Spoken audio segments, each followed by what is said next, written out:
Welcome to a sanctuary of silence and reflection. In the rush of the modern world, we pause here to find the resonance of ancient thought. Today, our journey into the architecture of ideas brings us to a text that has shaped the moral landscape of civilizations for millennia. In this installment of our series, Philosophical Origins, Reading the New Testament, we turn our focus to the Gospel of Matthew, chapters 8 through 10. Our approach is distinct. We are not here to preach, nor to seek dogma. Instead, we treat these verses as a profound cultural phenomenon, a vital historical document, and a wellspring of philosophical inquiry. We will strip away the layers of tradition to examine the raw ethics and the radical shifts in human nature captured within these pages. We look not for answers of faith, but for questions of existence. In this specific episode, we explore the anatomy of authority and the ethics of radical compassion. We will analyze how these chapters redefine power, moving it away from legalistic structures and toward a profound internal sense of responsibility toward the other. Prepare yourself for a meditative reading and a rigorous deep layer analysis. Let us step beyond the surface of the word to find the pulse of the idea. Let us begin.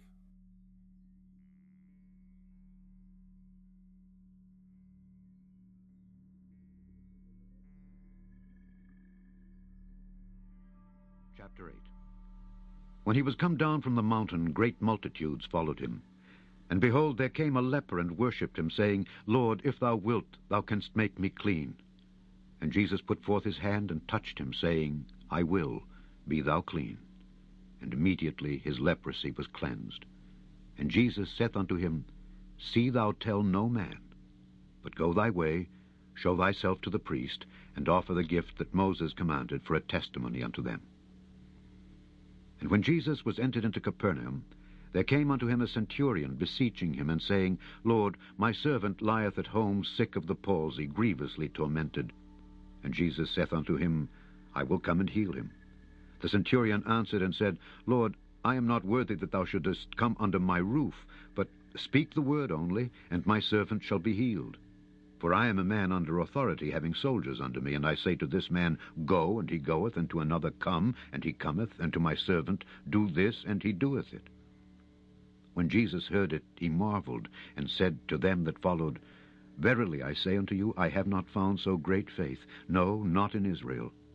And I say unto you, that many shall come from the east and west, and shall sit down with Abraham and Isaac and Jacob in the kingdom of heaven. But the children of the kingdom shall be cast out into outer darkness. There shall be weeping and gnashing of teeth. And Jesus said unto the centurion, Go thy way, and as thou hast believed, so be it done unto thee. And his servant was healed in the selfsame hour. And when Jesus was come into Peter's house, he saw his wife's mother laid and sick of a fever. And he touched her hand, and the fever left her, and she arose and ministered unto them.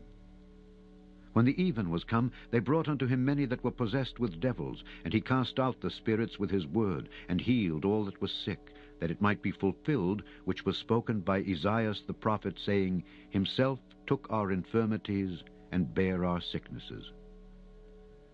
Now when Jesus saw great multitudes about him, he gave commandment to depart unto the other side. And a certain scribe came and said unto him, Master, I will follow thee whithersoever thou goest.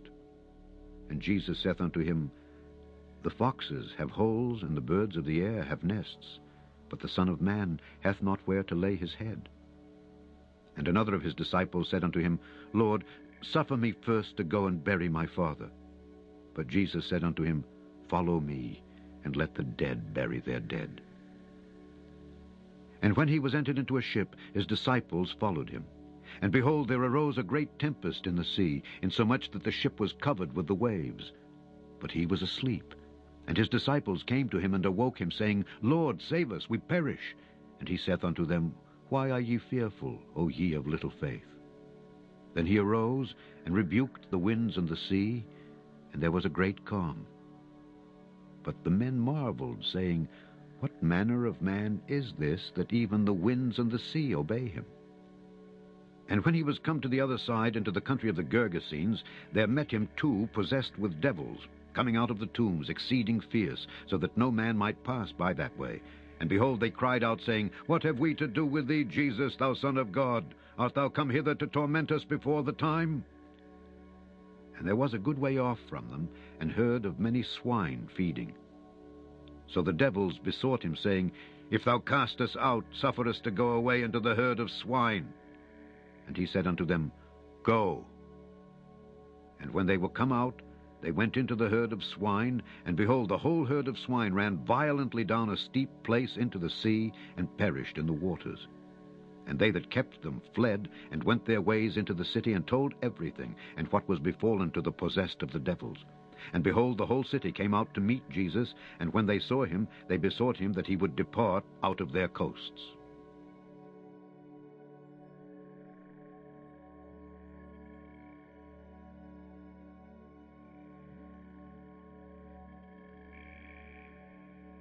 Commentary on the Gospel of Matthew, chapter 8:1. Context: historical and literary. Matthew chapter 8 marks a transition from extended teaching to narrative action.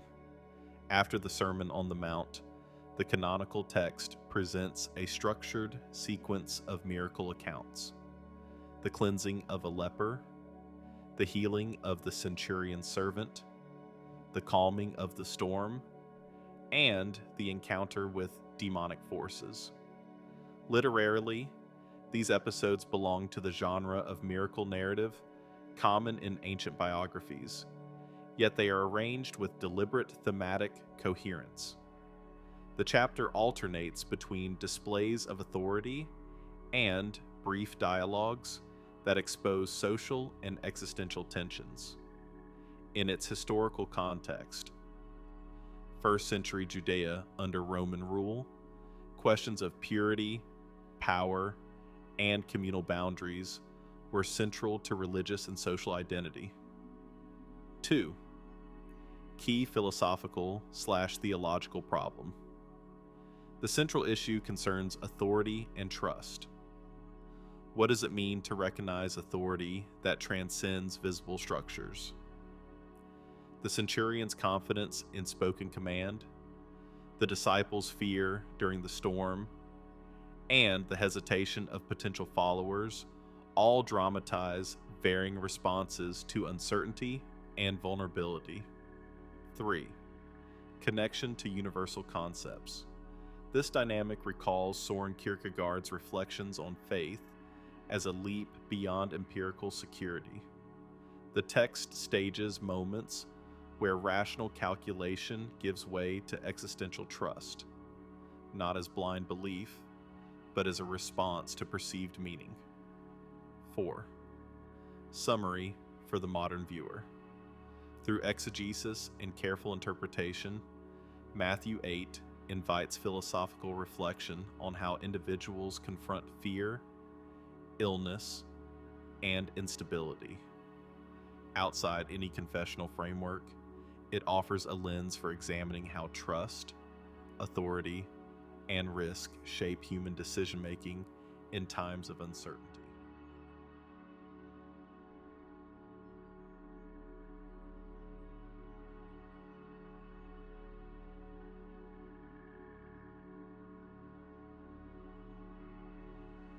Chapter 9. And he entered into a ship, and passed over, and came into his own city. And behold, they brought to him a man sick of the palsy, lying on a bed. And Jesus, seeing their faith, said unto the sick of the palsy, Son, be of good cheer, thy sins be forgiven thee.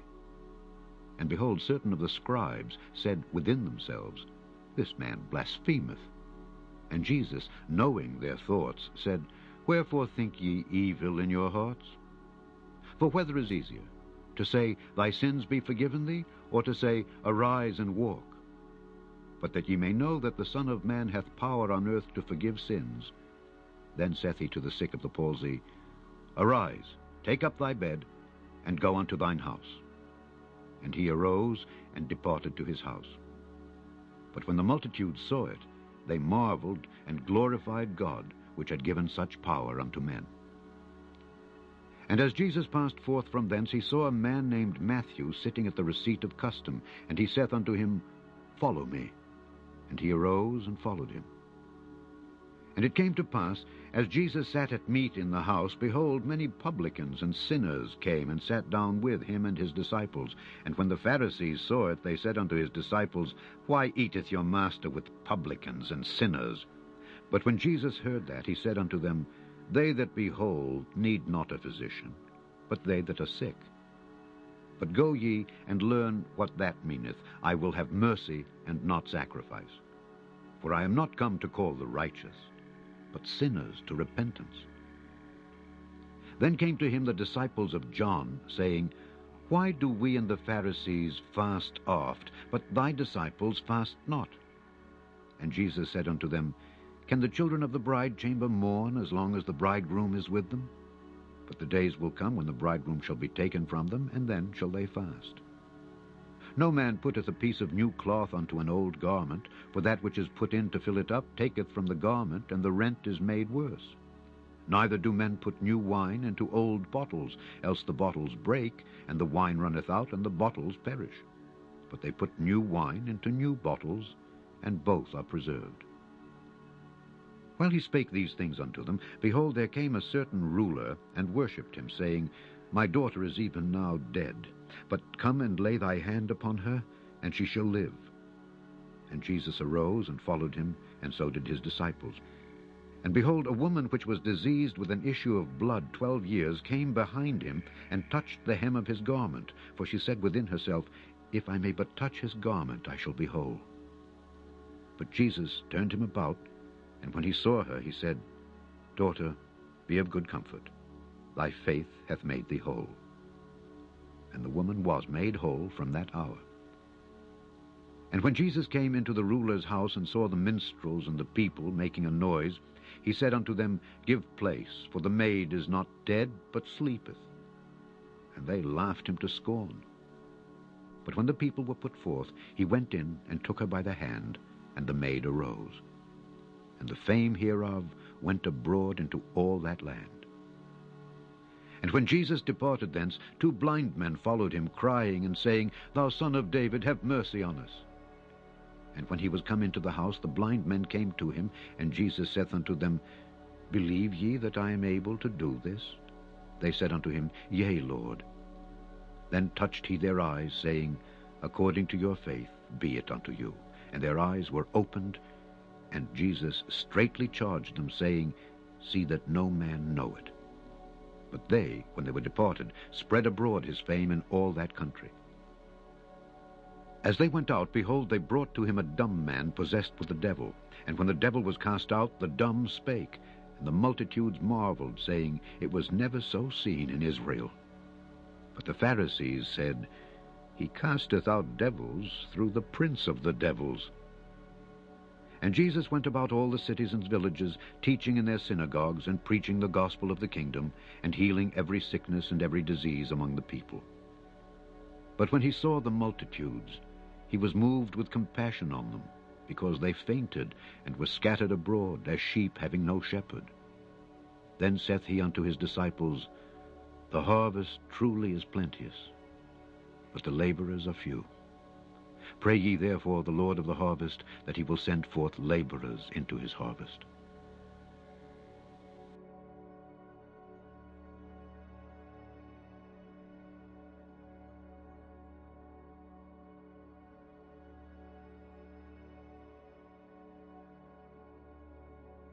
Commentary on the Gospel of Matthew, chapter 9:1. Context: historical and literary.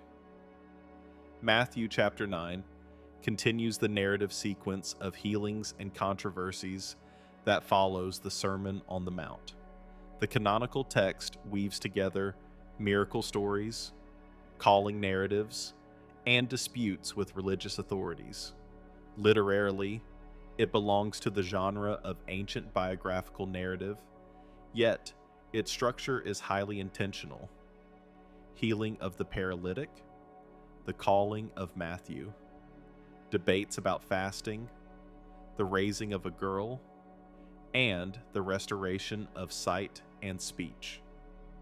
These episodes are framed by growing tension with scribes and Pharisees.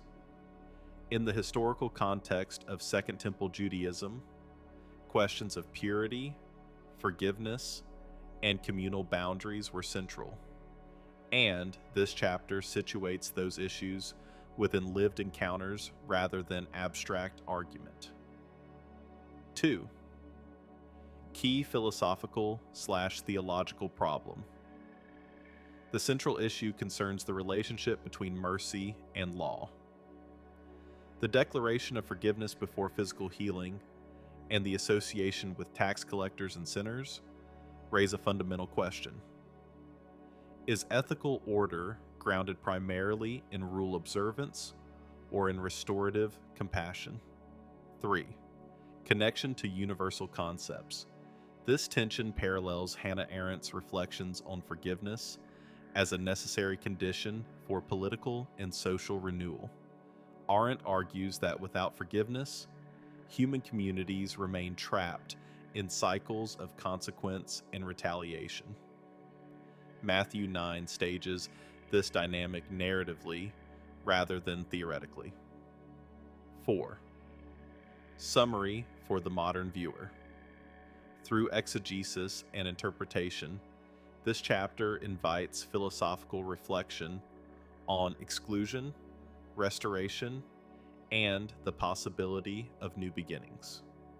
Outside a confessional framework, it offers a lens for examining how societies balance justice with mercy, and how individuals respond when established norms are reoriented around compassion rather than status.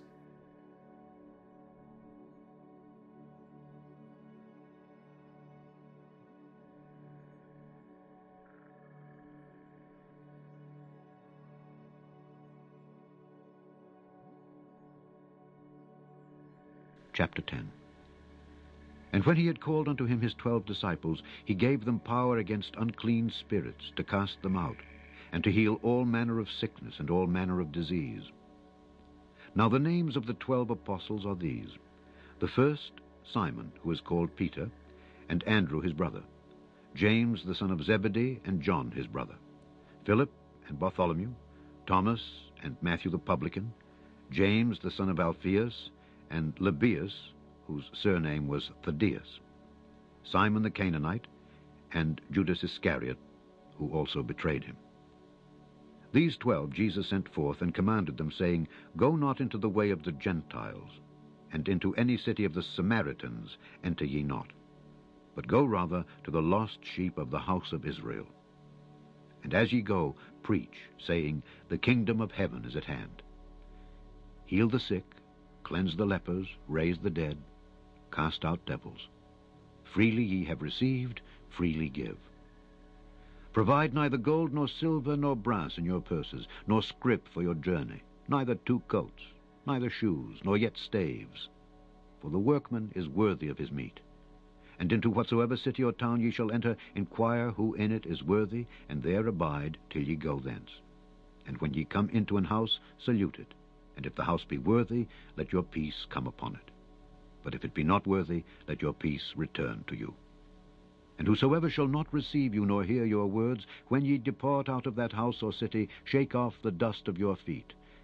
Verily I say unto you, it shall be more tolerable for the land of Sodom and Gomorrah in the day of judgment than for that city. Behold, I send you forth as sheep in the midst of wolves. Be ye therefore wise as serpents, and harmless as doves. But beware of men, for they will deliver you up to the councils, and they will scourge you in their synagogues. And ye shall be brought before governors and kings for my sake, for a testimony against them and the Gentiles. But when they deliver you up, take no thought how or what ye shall speak. For it shall be given you in that same hour what ye shall speak. For it is not ye that speak, but the Spirit of your Father which speaketh in you. And the brother shall deliver up the brother to death, and the father the child. And the children shall rise up against their parents, and cause them to be put to death. And ye shall be hated of all men for my name's sake. But he that endureth to the end shall be saved. But when they persecute you in this city, flee ye into another. For verily I say unto you, ye shall not have gone over the cities of Israel till the Son of Man be come. The disciple is not above his master, nor the servant above his Lord. It is enough for the disciple that he be as his master, and the servant as his Lord. If they have called the master of the house Beelzebub, how much more shall they call them of his household? Fear them not, therefore, for there is nothing covered that shall not be revealed, and hid that shall not be known. What I tell you in darkness, that speak ye in light, and what ye hear in the ear, that preach ye upon the housetops. And fear not them which kill the body, but are not able to kill the soul. But rather fear him which is able to destroy both soul and body in hell. Are not 2 sparrows sold for a farthing? And one of them shall not fall on the ground without your Father. But the very hairs of your head are all numbered. Fear ye not therefore, ye are of more value than many sparrows. Whosoever therefore shall confess me before men, him will I confess also before my Father which is in heaven. But whosoever shall deny me before men, him will I also deny before my Father which is in heaven. Think not that I am come to send peace on earth. I came not to send peace, but a sword. For I am come to set a man at variance against his father, and the daughter against her mother, and the daughter-in-law against her mother-in-law. And a man's foes shall be they of his own household. He that loveth father or mother more than me is not worthy of me, and he that loveth son or daughter more than me is not worthy of me. And he that taketh not his cross and followeth after me is not worthy of me. He that findeth his life shall lose it, and he that loseth his life for my sake shall find it. He that receiveth you receiveth me, and he that receiveth me receiveth him that sent me. He that receiveth a prophet in the name of a prophet shall receive a prophet's reward, and he that receiveth a righteous man in the name of a righteous man shall receive a righteous man's reward. And whosoever shall give to drink unto one of these little ones a cup of cold water only, in the name of a disciple, verily I say unto you, he shall in no wise lose his reward.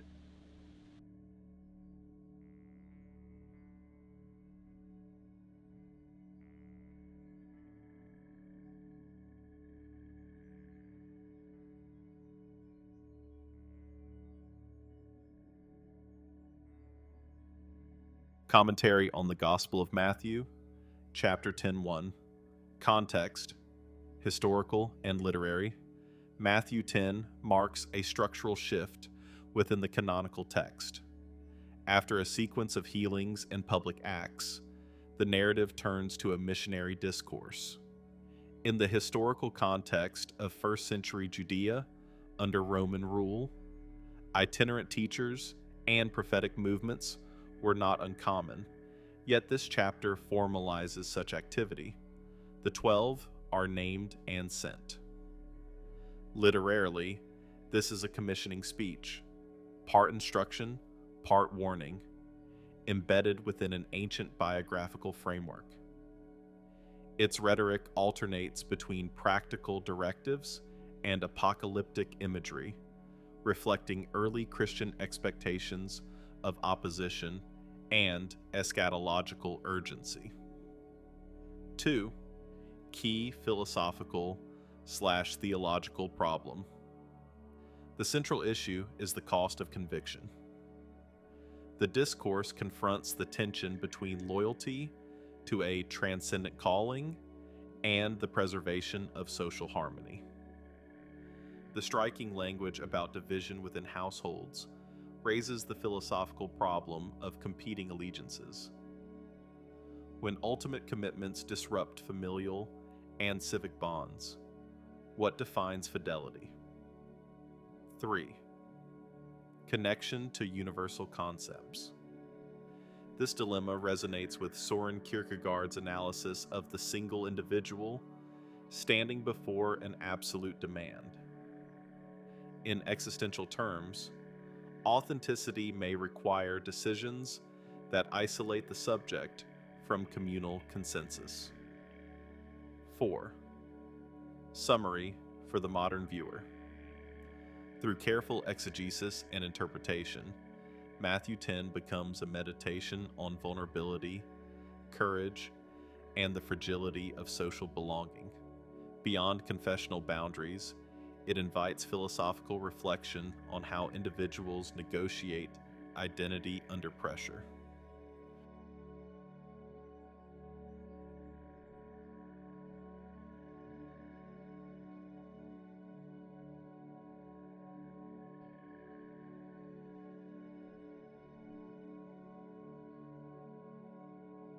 The final reflection. As we conclude today's immersion, we have traced a demanding path through Matthew, chapters 8 to 10, a sequence that transitions from the physical restoration of the individual to the radical commissioning of the collective. We have moved from the quiet intimacy of healing to the outward-facing courage required to challenge established social norms. As we have seen, the theological narrative regarding the authority of the healer intertwines seamlessly with the existential question of personal agency in the face of suffering. What the text presents as miracles, we may interpret as a profound philosophical shift.